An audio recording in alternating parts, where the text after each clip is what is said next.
গজকেশরী যোগ কেন, কি গজ মানে কি হাতি, আর কেশরী বলতে এখানে সিংহকে বুঝিয়েছে।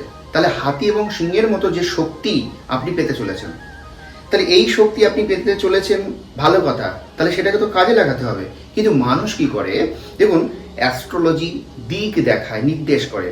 অ্যাস্ট্রোলজি কোনো মানুষের ভাগ্য পরিবর্তন করে না, সে একটা দিশা দেয় মাত্র, আপনাকে পথ দেখায়, সেই পথে গেলে আপনি সাকসেস, এই সময়কে দেখায় যে সময়টা আপনি সাফল্য পাবেন। কারণ কি আমরা কি করি, অনেক সময় অনেক কিছু কাজ করি কিন্তু দেখবেন সাফল্য পায় না। ধরুন আমি, আপনি বা আমরা কয়েকজন মিলে একটি কাজ করছি সেম টাইমে, কিন্তু দেখা যাচ্ছে কোনো কোনো মানুষ একই পরিশ্রম করলো কিন্তু সাকসেস হলো, সকলে নয়, সাকসেস তার মধ্যে থেকে দুই একজন। তার মানে ইউনিভার্স আমাকে বা আপনাকে সেই মুহূর্তে সাকসেসটা দেখায়নি, অর্থাৎ আমাদের প্ল্যানেটগতভাবে, লগ্নছকগতভাবে সেই মুহূর্তে সাকসেসটা দেখায়নি।